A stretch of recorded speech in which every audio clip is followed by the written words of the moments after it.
Welcome back to my channel. ಕಾರಣಾಂತರಗಳಿಂದಾಗಿ ನನಗೆ vlog ಮಾಡೋಕ್ಕಾಗಲಿಲ್ಲ. I was just like relaxing and enjoying my time ಮೈಸೂರಲ್ಲಿ. ಹಾಗಾಗಿ ಇವತ್ತು ನಂಗೆ ನಾಳೆ ಫ್ಲೈಟ್ ಇದೆ. ಇವತ್ತು ಒಂದು ಟ್ಯೂಸ್ಡೇ ಮಧ್ಯಾಹ್ನ 1 ಗಂಟೆ ಆಗಿದೆ. ನನಗೆ ನಾಳೆ ರಾತ್ರಿ 9:45ಗೆ ಫ್ಲೈಟ್ ಇರೋದು. ಅದಕ್ಕೋಸ್ಕರ ಎಲ್ಲ ಪ್ಯಾಕಿಂಗ್ ಮಾಡ್ಕೋತಾ ಇದ್ದೆ. ಎಲ್ಲ ಸೂಟ್ ಕೇಸ್ ಎಲ್ಲ ರೆಡಿ ಇದೆ. ಸೊ ಇದೊಂದು ಸೂಟ್ ಕೇಸ್ ಪ್ಯಾಕ್ ಆಗ್ತಾ ಇದೆ. ಇದೊಂದು ಸೂಟ್ ಕೇಸಲ್ಲಿ ನಾನು ಏನೇನು ತೊಗೊಂಡು ಹೋಗಬೇಕು, ನನ್ನ ಬಟ್ಟೆಗಳು ಮತ್ತು ನನ್ನ ಪರ್ಸ್ನಲ್ ಐಟಮ್ಸ್ ಎಲ್ಲ ಇದ್ರೊಳಗಡೆ ಇದೆ. ಅದೊಂದು ಬ್ಯಾಗ್ ಫುಲ್ ಗ್ರಾಸರೀಸ್ ಮತ್ತು ಬೇರೆ ಏನೇನು ಸ್ಟಫ್ ತೊಗೊಂಡೋಗ್ಬೇಕು ಅದಿದೆ. ಒಂದಷ್ಟು ಚೂಡಿದಾರ್ಗಳು ತೊಗೊಂಡಿದ್ದೀನಿ ಹೊಸದು. ಸೊ ಅದನ್ನು ಇದ್ರೊಳಗಡೆ ಹಾಕೋಬೇಕು. ಸೊ ಈ 23 kg ಬಂತು ನಂದು ಐಟಮ್ಸ್ ಇಟ್ಕೋತೀನಿ. ಒಂದು ಸ್ವಲ್ಪ ಐಟಮ್ಸ್ನ ವಾಪಸ್ ಇಲ್ಲೇ ಬಿಡ್ತಾ ಇದ್ದೀನಿ. ಎಲ್ಲ ತೊಗೊಂಡೋಗೋಕ್ಕಾಗಲ್ಲ ಅಂತ 1-2-3 ಚೂಡಿದಾರ್ ಮತ್ತು ನಂದು ಸ್ಕರ್ಟ್ಸ್, ಫ್ರಾಕ್ ಎಲ್ಲ ಏನೇನಿತ್ತು. ಇವಾಗೇನೋ ಹೊಸ ಬ್ಯಾಗೇಜ್ ರೂಲ್ಸ್ ತಂದಿದ್ದಾರೆ. 2 ಕ್ಯಾಬಿನ್ ಬ್ಯಾಗ್ ಇತ್ತು, 7 kg + 7 kg. ಅದರಲ್ಲಿ ಇವಾಗ ಇಂಡಿಯಾ ಟು ಆ್ಯಂಡ್ ಫ್ರೋ ಫ್ಲೈಟ್ಸಿಗೆ ಬರೀ 1 ಬ್ಯಾಗೇಜ್ ಮಾಡಿದ್ದಾರೆ. Because to is like travelling from one location to another. ಏನಕ್ಕೋ ಗೊತ್ತಿಲ್ಲ. ನನಗೆ ನನ್ನ ಏರ್ಲೈನ್ಸ್ ಅವ್ರು ಏನು ಇನ್ಫಾರ್ಮೇಷನ್ ಕೊಟ್ಟಿಲ್ಲ ದಟ್ ಬ್ಯಾಗೇಜ್ ಒಂದು ಕಡಿಮೆ ತೊಗೊಬರ್ಬೇಕು ಅಂತ. ಸೊ ನಾನು ಒಂದು ಲ್ಯಾಪ್ಟಾಪ್ ಬ್ಯಾಗ್ ಇದೆ, ಅದ್ರ ಕೆಳಗಡೆ ಬಂದು ನಂದು ಕ್ಯಾಬಿನ್ ಬ್ಯಾಗ್ ಇದೆ. ಸೊ 2 ತೊಗೊಂಡು ಹೋಗ್ತೀನಿ. Because I have not got any message from the airline saying ಅದು ಬ್ಯಾಗೇಜ್ ಇಶ್ಯೂಸ್ ಇಂದಾಗಿ ನೀವು ಒಂದೇ ತೊಗೊಬರ್ಬೇಕಾಗಿದೆ ಅಂತ.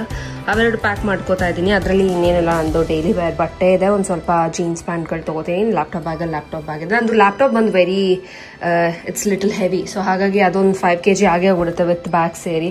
ಸೊ ಇನ್ನೊಂದು ಬ್ಯಾಗ್ ನಾನು ತೊಗೊಳ್ಳೇಬೇಕು. ಆ ಬ್ಯಾಗಲ್ಲಿ ಗ್ರಾಸರೀಸ್ ಅದು ಇದು ಏನಿದೆ, ಅದು ಏನೇನು ತೊಗೊಂಡಿದ್ದೀನಿ ಅಂತ ಹೇಳ್ತೀನಿ. ನಾನು ಇದ್ರಲ್ಲಿ ನನ್ನ ಬಟ್ಟೆಗಳಿದೆ. ನಾನು 23 kg ಅಷ್ಟಾಗಲ್ಲ, ಬಟ್ ಸ್ಪೇಸ್ ಇಟ್ಸ್ಕೊಬಿಡುತ್ತೆ ಇದೆಲ್ಲ ಹಾಕಿದ್ಮೇಲೆ. ಮೇಲೆ ಒಂದು 2-3 kg ಇಟ್ಕೋಬಹುದು ಅಂತ ಅನಿಸುತ್ತೆ. ಅದು ಬಿಟ್ಟರೆ ಅಷ್ಟೇ. ಇವಾಗ ನಾನು ನಮ್ಮ ಅಜ್ಜಿ ಮನೆಗೆ ಹೋಗಿ ಅಲ್ಲಿ ನಾನ್ ವೆಜ್ ಊಟ ಮಾಡಿದ್ದಾರೆ. ನಾನು ಒಂದು 2 weeks ನಾನ್ ವೆಜ್ ತಿಂದಿರಲಿಲ್ಲ. ಬಿಕಾಸ್ ಏನೋ ಪೂಜೆ ಮಾಡಿಸಿದ್ವಿ ಅಂತ ದೇವಸ್ಥಾನದಲ್ಲಿ. ಇವಾಗ ಹೋಗಿ ಅಜ್ಜಿ ಮನೆಗೆ ಹೋಗಿ ಮಧ್ಯಾಹ್ನ ಊಟಕ್ಕೆ ಹೇಳಿದ್ದಾರೆ. ಇವಾಗ ಟೈಮ್ ಬಂದು ಅದ್ರ ಹತ್ರ 1 o'clock ಆಯಿತು. ಅಪ್ಪ ಬರ್ತಾರೆ ಕರ್ಕೊಂಡು ಹೋಗೋಕ್ಕೆ. ಅಜ್ಜಿ ಮನೆಗೆ ಹೋಗಿ ಊಟ ಮಾಡಿ ಸಂಜೆ ಒಂದು ಸ್ವಲ್ಪ ಗ್ರಾಸರೀಸ್ ಅದು ಇದು ಏನೇನು ಒಂದು ಸ್ವಲ್ಪ ಸ್ವೀಟ್ಸ್ ಅದು ಇದು ವಾಪಸ್ ಲಂಡನ್ಗೆ ತೊಗೊಂಡೋಗ್ಬೇಕು. ಅದನ್ನು ಶಾಪಿಂಗ್ ಮಾಡಿ ನನ್ನ ಫ್ರೆಂಡ್ ಜೊತೆ ಈವ್ನಿಂಗ್ ಒಂದು ಸುಮ್ಮನೆ ಹಾಗೆ ಸಿಗ್ತಾ ಇದ್ದೀನಿ. ನನ್ನ ಫ್ರೆಂಡ್ ಟಿಲಿಮಾ ಅಂತ, ಅವಳು ಬಂದಿದ್ದಾಳೆ UK ಇಂದ ಇಲ್ಲಿಗೆ. ಅವಳ ಜೊತೆ ಸಿಕ್ಕಿ ಒಂದು ಸ್ವಲ್ಪ ಈಚೆ ಎಲ್ಲರೂ ಓಡಾಡಿ ವಾಪಸ್ ಬಂದು ಪ್ಯಾಕ್ ಮಾಡ್ಕೊಂಡ್ಬಿಟ್ಟು ನಾಳೆಗೆ ರೆಡಿ ಆಗಬೇಕು. ನಾಳೆ ಮಧ್ಯಾಹ್ನ 2:30 ಫ್ಲೈ ಬಸ್ ಇದೆ. ಫ್ಲೈ ಬಸ್ 2:30 ಬಿಟ್ಟರೆ ನಂಗೆ 4 o'clock 3:45 ಏನೋ ಇದೆ. ಅದು ನಂಗೆ ಲೇಟ್ ಆಗಿಬಿಡುತ್ತೆ. ನಾಳೆ ನ್ಯೂ ಇಯರ್ ಬೇರೆ, ರಶ್ ಇರ್ಬೋದೇನೋ ಅಂತ ನನಗೂ ಆ್ಯಕ್ಚುಲ್ ಆಗಿ ಗೊತ್ತಿಲ್ಲ. ಬಟ್ ರಶ್ ಇದ್ದರೆ ನಂಗೆ ಸುಮ್ಮನೆ ಲೇಟ್ ಮಾಡ್ಕೊಳ್ಳೋದು ಬೇಡ ಅಂದ್ಬಿಟ್ಟು 2:30 ಹೊರಟ್ರೆ ನನಗೆ ಅಲ್ಲಿ ಒಂದು 6:30 ಅವರೆಗೂ ರೀಚ್ ಆದ್ರೂ ಇಟ್ಸ್ ಫೈನ್. ಬಿಕಾಸ್ ನಾನು ಚೆಕ್ ಇನ್ ಸ್ಟಾರ್ಟ್ ಆಗೋದು 6:50 7 o'clock ಇಂದ. So that will be good amount of time. So ಹಾಗೆ ಮಾಡೋಣ ಅಂತ ಪ್ಲ್ಯಾನ್ ಇದೆ. ಇವತ್ತು ನೈಟೇ ಎಲ್ಲ ಪ್ಯಾಕ್ ಮಾಡಿ ವೆಯ್ಟ್ ಎಲ್ಲ ಕರೆಕ್ಟಾಗಿದೆ ಅಂತ ನೋಡಿ. ಬಿಕಾಸ್ ಯಾವಾಗಲೂ ಓವರ್ ವೆಯ್ಟ್ ಆಗುತ್ತೆ. ಮತ್ತು ಇವೆರಡು ಬ್ಯಾಗಲ್ಲೂ ಏನಾದ್ರು ಏರ್ಪೋರ್ಟಲ್ಲಿ ಇಶ್ಯೂ ತೆಗೆದ್ರೆ ಒಂದೇ ಬ್ಯಾಗ್ ತೊಗೊಬರ್ಬೇಕು ಅಂದ್ಕೊಂಡು ಒಂದು ಸ್ವಲ್ಪ 5-6 kg ಉಳಿಸ್ಕೊಳ್ಳೋಣ ಅಂದ್ಕೊಂಡಿದ್ದೀನಿ. ಹಂಗೇನಾದ್ರು ಅಕಸ್ಮಾತ್ ಆದರೆ ಅದನ್ನು ಅದರೊಳಗಡೆ ಹಾಕ್ಕೊಂಡ್ಬಿಟ್ಟು 1 ಬ್ಯಾಗ್ ಕ್ಯಾರಿ ಮಾಡೋಣ ಅಂತ. ಅದು ಬಿಟ್ಟರೆ ಇನ್ನೆಲ್ಲ ಪ್ಯಾಕ್ ಆಗಿದೆ. ಗ್ರಾಸರೀಸ್ ಒಂದು ತೊಗೊಂಡ್ಬಿಟ್ರೆ ಐಮ್ ಡನ್. ಅದು ಬಿಟ್ಟರೆ ಇನ್ನೇನು ಇಲ್ಲ. ನಾನು ಏನೇನು ತೊಗೊಂಡೋಗ್ಬೇಕೆಲ್ಲ ಕ್ಲಿಯರ್ ಆಗಿದೆ ಇಲ್ಲಿ. ಒಂದೊಂದಷ್ಟು ಡೈಲಿ ಯೂಸ್ ಐಟಮ್ಸ್ ಇದೊಂದು ಆ ಬ್ಯಾಗ್ ಒಳಗಡೆ ಹಾಕ್ಕೊಂಡ್ರೆ ಒಂದು ಮುಗೀತು. ಇವಾಗ ಅಜ್ಜಿ ಮನೆಗೆ ಹೋಗಿ ಊಟ ಮಾಡಿ ದೆನ್ ನನ್ನ ಫ್ರೆಂಡ್ನ ಈವ್ನಿಂಗ್ ಸಿಗೋದು. ಅದು ಆದರೆ ವ್ಲಾಗ್ ಮಾಡ್ತೀನಿ. I'll catch you when I'm having lunch. ನಮ್ಮ ಅಜ್ಜಿ ಮನೆ ನಮ್ಮ ಮನೆಯಿಂದ ಏನು ತುಂಬ ದೂರ ಇಲ್ಲ, ಒಂದು 5 minutes ಗಾಡೀಲಿ ಆಗುತ್ತೆ. ಅಜ್ಜಿ ಮನೆಗೆ ಬಂದು ಅಲ್ಲಿ ಬಿಸಿ ಬಿಸಿ ಮುದ್ದೆ ನಾನು ತಿನ್ನಲ್ಲ, ಬಟ್ ಬೇರೆ ಎಲ್ಲರೂ ತಿಂತಾರೆ. ಸೊ ಮುದ್ದೆ ಮಾಡಿದ್ದಾರೆ. ಆ್ಯಂಡ್ ಕೈಮಾ ಸಾರು ಮತ್ತು ಚಿಕನ್ ಚಾಪ್ಸು, ಅನ್ನ ಇತ್ತು. ಸೊ ನಾನು ಆಲ್ಮೋಸ್ಟ್ 2 weeks ತಿಂದಿರಲಿಲ್ಲ ನಾನ್ ವೆಜ್ಜು. ಹಾಗಾಗಿ ಹೋಗೋಕ್ಕಿಂತ ಮುಂಚೆ ಫುಲ್ 1 ರೌಂಡ್ ನಾನ್ ವೆಜ್ ಊಟ ಚೆನ್ನಾಗಿ ತಿನ್ಕೊಂಡು ನನಗೆ ಮಟನಲ್ಲಿ ನಾನು ಕೈಮಾ ಒಂದೇ ತಿನ್ನೋದು, ಬಿಕಾಸ್ ನನಗೆ ಮಟನ್ ಅಷ್ಟು ಇಷ್ಟ ಆಗಲ್ಲ, ಜಾಸ್ತಿ ಯಾವಾಗಲೂ ಚಿಕನ್ನೇ ನಾನು ತಿನ್ನೋದು. ಸೊ ಹಾಗೆ ನಮ್ಮ ಅಜ್ಜಿ ಕೈಮಾ ಮಾಡಿದರು ನಮಗೆ ಇಷ್ಟ ಅಂದ್ಬಿಟ್ಟು. ಸೊ ಅದನ್ನು ತಿನ್ಕೊಂಡ್ಬಿಟ್ಟು ಒಂದು ಸ್ವಲ್ಪ ಸಿಟಿ ಕಡೆ ಹೋಗಿದ್ವಿ, ಏನಾದರೂ ಶಾಪಿಂಗ್ ಮಾಡೋಣ ಅಂದ್ಬಿಟ್ಟು. ಲೈಕ್ ಒಂದು ಸ್ವಲ್ಪ ಸ್ವೀಟ್ಸ್ ಅದು ಇದು ಇಂಡಿಯಾಗೆಲ್ಲ ತೊಗೊಂಡು ಹೋಗೋದಿರುತ್ತಲ್ಲ, ಒಂದು ವೇ ಹಾಗೆಯೇ ನಂದಿನಿ ಪಾರ್ಲರಲ್ಲಿ ನಿಲ್ಲಿಸಿ ಅಲ್ಲಿ ಕೋಲ್ಡ್ ಬಾದಾಮ್ ಮಿಲ್ಕ್ ತುಂಬ ಚೆನ್ನಾಗಿರುತ್ತೆ, ಅದನ್ನು ಕುಡಿದು ಆ್ಯಂಡ್ ಈವ್ನಿಂಗ್ ನನ್ನ ಫ್ರೆಂಡ್ ಜೊತೆಗೆ ಹೊರಗಡೆ ಹೋದ್ವಿ. ಏನೋ ಗೋಲ್ಡ್ ರಿಂಗ್ ತೊಗೊಳ್ಳೋಣ ಅಂತ ಹೋದ್ವಿ, ಅದು ಕಲೆಕ್ಷನ್ ಇಷ್ಟ ಆಗಲಿಲ್ಲ. ಸೊ ಡೈರೆಕ್ಟ್ ನಾವು ಡಿನ್ನರ್ಗೆ ಅಂತ 1983 ಅಂತ ಒಂದು ಹೊಸದಾಗಿ ರೆಸ್ಟೋರೆಂಟ್ ಸ್ಟಾರ್ಟ್ ಆಗಿದೆ, ನಜರ್ಬಾದಲ್ಲಿದೆ. ನನಗೂ ಗೊತ್ತಿಲ್ಲ, ಬಟ್ ಒಂದು 2 ಸಲ ಹೋದೆ ನಾನು ಈ ಟ್ರಿಪ್ಪಲ್ಲಿ. ನನ್ನ ಫ್ರೆಂಡ್ ಇವಳು ಡಿಲಿಮಾ ಅಂತ ಆಗಲೇ ಹೇಳ್ದಂಗೆ, ಇವಳು ಕೂಡ UK ಅಲ್ಲೇ ಇರೋದು ಆ್ಯಂಡ್ ಇವಳು ಕೂಡ ಸಿವಿಲ್ ಇಂಜಿನಿಯರು.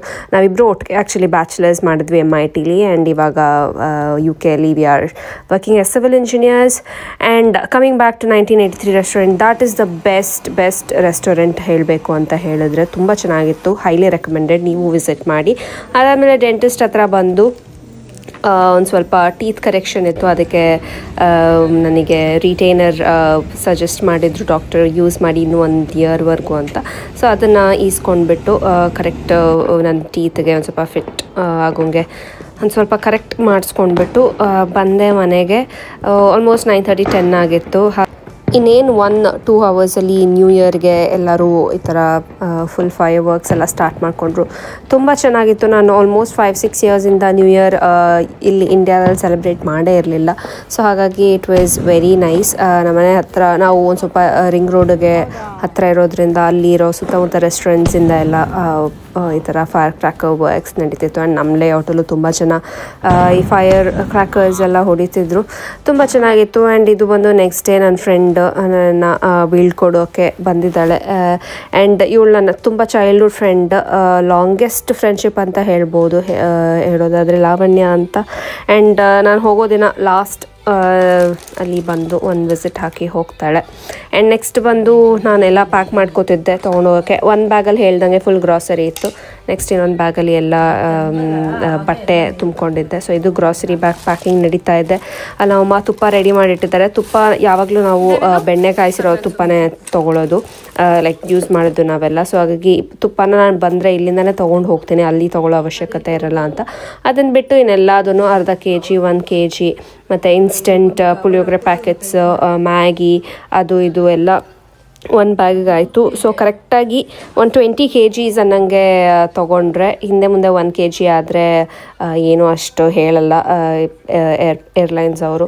ಸೊ ನಂದು ಕರೆಕ್ಟಾಗಿ 120-22 kgs ಬರೋಂಗೆ 2 ಬ್ಯಾಗ್ನು ಪ್ಯಾಕ್ ಮಾಡಿದ್ದೆ.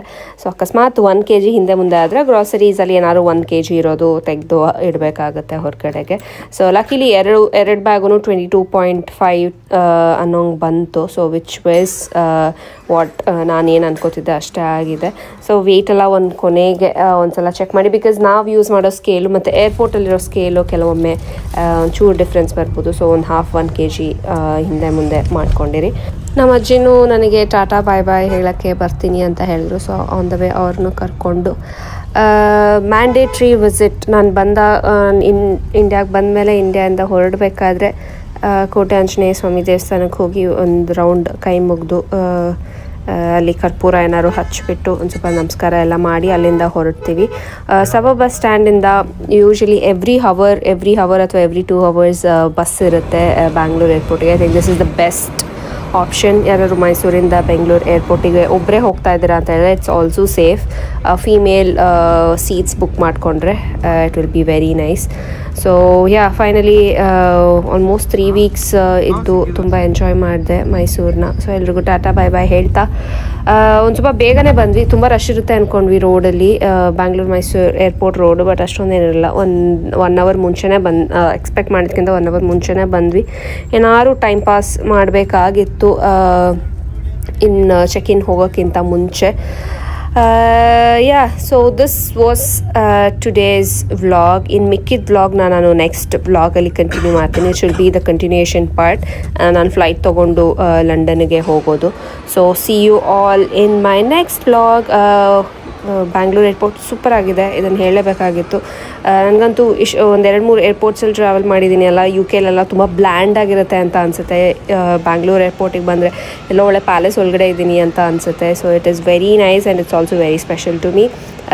ಸೊ ಹೇಳ್ತಾ ನಾನು ಈ ವ್ಲಾಗ್ನ ಇಲ್ಲಿಗೆ ಎಂಡ್ ಮಾಡ್ತೀನಿ. ನಿಮ್ಮೆಲ್ರಿಗೂ ನಾನು ನೆಕ್ಸ್ಟ್ ವ್ಲಾಗಲ್ಲಿ ಸಿಗ್ತೀನಿ. ಅಲ್ಲಿವರೆಗೂ ಟೇಕ್ ಕೇರ್, ಬಾಯ್ ಬಾಯ್.